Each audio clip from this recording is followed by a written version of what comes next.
Intense, entertaining, scrappy, revolutionary. These are words to describe Allen Iverson as a player. Listed at 6 foot and 165 pounds, Iverson was a scoring machine in a league full of giants. No year represents that more than the 2000-2001 season, where this man put the 76ers and the city of Philadelphia on his back. Let's take a walk down memory lane and relive Allen Iverson's incredible season.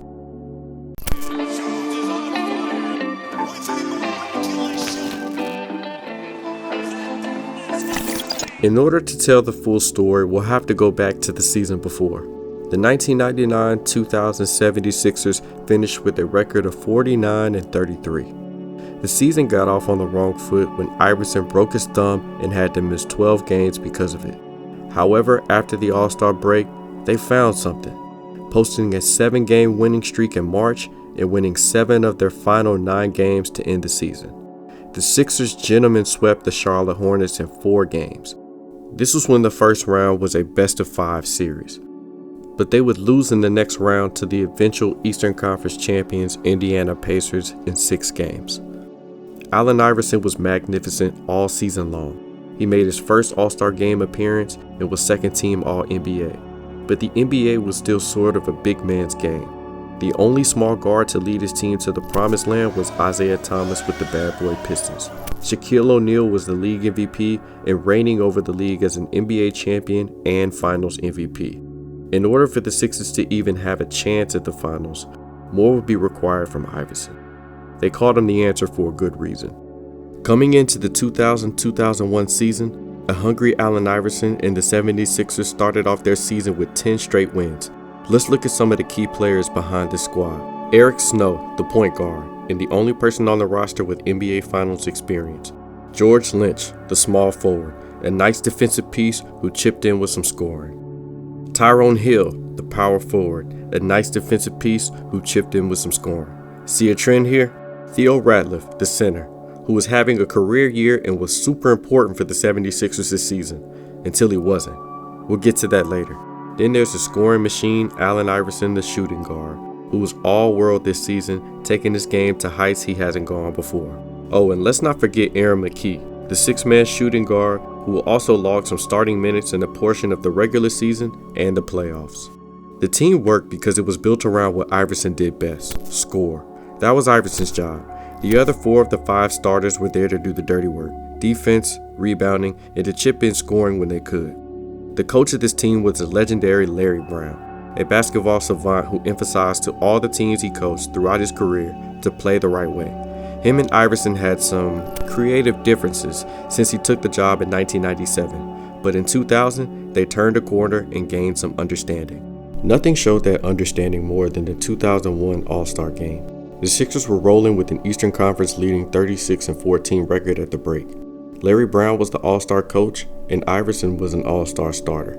The game had pretty much gotten out of hand with 9 minutes left. The West were winning 95-74, but then something happened. Iverson would score 15 of his 25 points with 9 minutes left. Stephon Marbury was used down the stretch as well, hitting 2 3-pointers in the final 53 seconds, one being the game winner. The East were victorious, and Iverson won the All-Star Game MVP. Iverson hoisted the MVP trophy and said this. Definitely special. Where my coach? Coach Brown. The vibes were good. Just one piece of information was missing here. Iverson wasn't the only All-Star representing Philly that night. Theo Ratliff made his first All-Star game that year, but was unable to play because of a fractured wrist that would require season-ending surgery. The Sixers traded him for fellow Eastern All-Star Dikembe Mutombo just hours before the trade deadline. Coach Larry Brown shared his thoughts, quote, "We're trying to get out of the East, and I think it's imperative for us to win as many games as we can right now to position ourselves so we can get out of the East," Brown said. Brown continued, "I discussed it with a number of players. I just said we'd never do this trade if you guys aren't comfortable with it. And to a man, they all said they hate to see their teammates go, but if it helps us get better, if it gives us a chance to win, we're going to leave it up to you guys to decide." End quote. Here's what Iverson had to say, quote, "I'd be lying to you all if I didn't say this guy could help us win a championship. He's a rebounder, he's an intimidator, He can change the game all by himself. I feel like this is a great opportunity for the team." End quote. Dikembe was ecstatic. Quote, "I'm going to Philadelphia to play with a great player, Allen Iverson, a scoring machine who plays with tremendous energy. The opportunity to win a championship is certainly there." End quote. Theo didn't feel the same. Quote, "I always knew that trade was something that would change the dynamics of the team." End quote. Theo would also go on to share that Larry Brown loved Dikembe. Quote, "He always praised Dikembe, always. He did it constantly. I knew that was one of his favorite guys." Every Philly person that I see always talks about the trade, no matter where I am, no matter what country, what part of the world. If they know Philly, they bring that up. It was a constant reminder, even way back then." End quote. A tough decision was made. In the first place, Sixers geared up for the second half of the season and the playoffs with their new look roster. Let's just say that things worked out as the Sixers were heading into the playoffs with the #1 seed in the Eastern Conference with a record of 56-26. They would face the 8th-seeded Pacers in the first round. Iverson had a terrible scoring night the first game of the series as the Pacers stole one 79-78. But then AI woke up.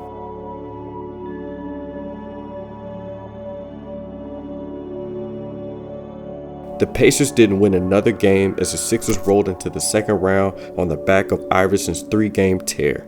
Their conference semifinals opponent would be the 5th-seeded Toronto Raptors, led by the high-flying, high-scoring Vince Carter. It's over, ladies and gentlemen. This series went back and forth with the outcome in doubt for both teams.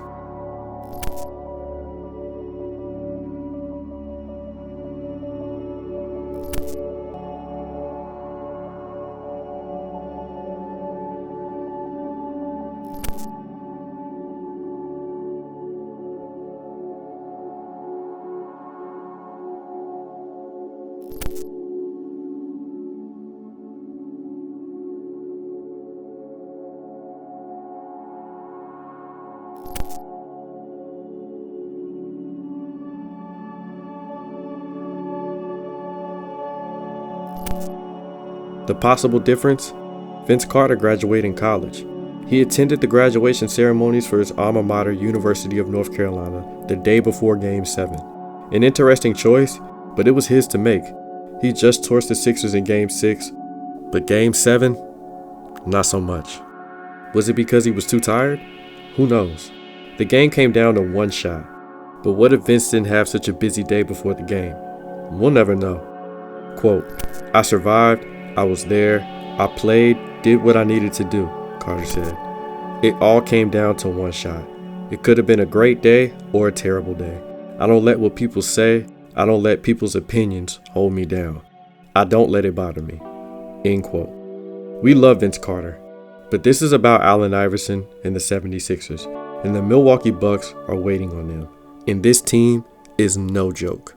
Ray Allen, Glenn Big Dog Robinson, Sam Cassell.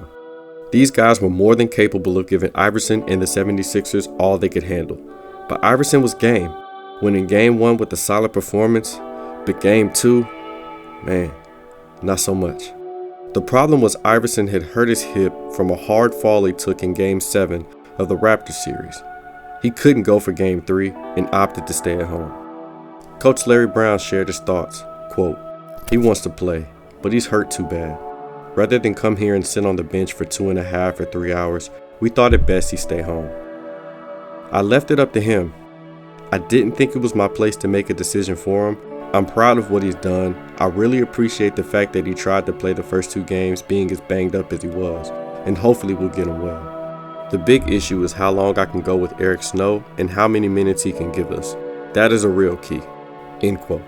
Eric Snow was the starter during the regular season and the first round of the playoffs, but was replaced by Aaron McKie during the Raptors series. Snow was hindered by right ankle tendonitis. I was looking at his x-rays today and was just sitting there just shaking my head knowing he got a screw in his foot already. Bucks coach George Karl said his team spent extra time watching video on McKie and Dikembe Mutombo, who are expected to be the Sixers' primary offensive players with Iverson sidelined. Quote, "This team can beat you without Iverson." End quote. That wasn't the case. But Iverson was back, and the Sixers won Game 4 and 5. dropped Game 6 although Iverson was awesome, so he gave an even better performance for Game 7, and the Philadelphia 76ers were going to the NBA Finals. But this didn't come without a bit of controversy. The Bucks feel like the series was rigged for Iverson to win, because the NBA didn't want a small market team in the finals with the Los Angeles Lakers. Quote, "It behooves everyone for the league to make more money, and the league knows that Philadelphia is going to make more money with LA than we will with LA." End quote. This was an angry Ray Allen after a controversial Game 5 loss.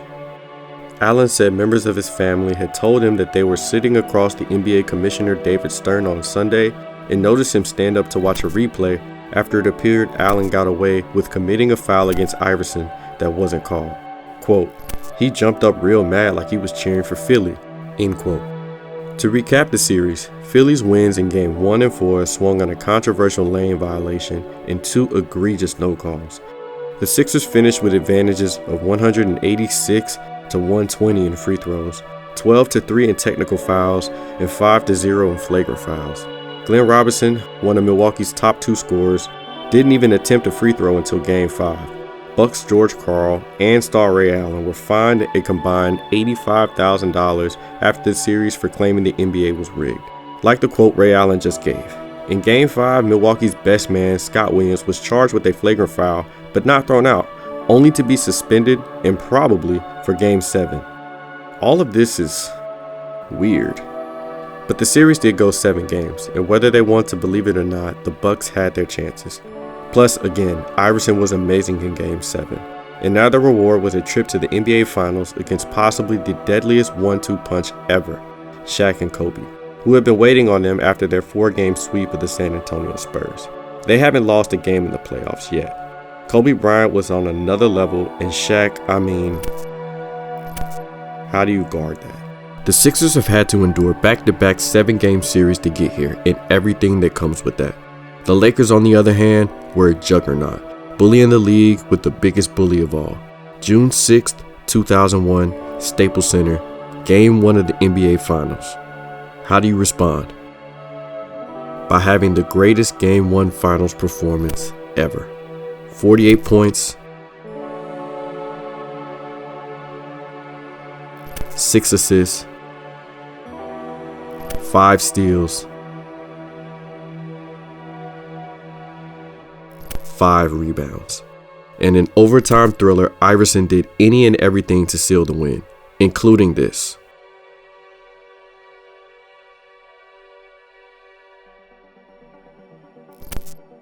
Sixers won 107 to 101.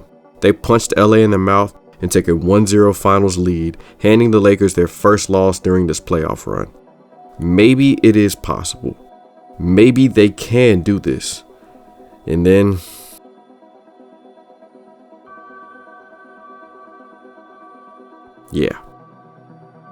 Quote, "During the finals, I'm not even thinking about Mutombo. I'm thinking about AI. Uncle Jerome comes in and says, 'Yo man, Mutombo says he's Defensive Player of the Year. He don't need no double team.' Don't disrespect me by saying you're going to play me one-on-one. It's a sign of disrespect." End quote. Dikembe Mutombo had an amazing season and won Defensive Player of the Year for the 2000-2001 season and wasn't shy about his accomplishment. That didn't do anything but piss Shaq off. The Sixers paid for this in devastating fashion. A lot of Kobe and even more Shaq. The Sixers didn't win another game that series, and the Lakers won the 2000-2001 NBA Finals. This doesn't take away from Iverson's greatness. He did everything he could. The Lakers were just too much. Allen Iverson had had a season for the ages. He won NBA MVP, was first-team All-NBA, was an All-Star that season, and won MVP of the All-Star game. He was even voted 11th for the Defensive Player of the Year. But he wasn't alone. Dikembe Mutombo won Defensive Player of the Year and was an All-Star, and was voted on the All-NBA second team. Theo Ratliff was named an All-Star during his time with the Sixers that season. Aaron McKie won Sixth Man of the Year, and Larry Brown won Coach of the Year. This was a dream season for the 76ers in the city of Philadelphia, and Allen Iverson was at the center of it. In a game run by big men at the time, Iverson was able to do damage in the land of giants, Not to mention the cultural impact he had on the game. The braids, tattoos, the arm sleeve, even fashion. Iverson was a pioneer of the game in that sense. But the 2000-2001 season was the year where Iverson took that leap to superstar status, and basketball fans thank him for it. If you've watched this far, I just want to say thank you. Be sure to like and subscribe and turn on the notifications so you can see you the next time I drop a video. This is the first episode of the incredible season series I want to drop, so leave a comment on who you would like to see in the next video. I'm Jay Chave. Love.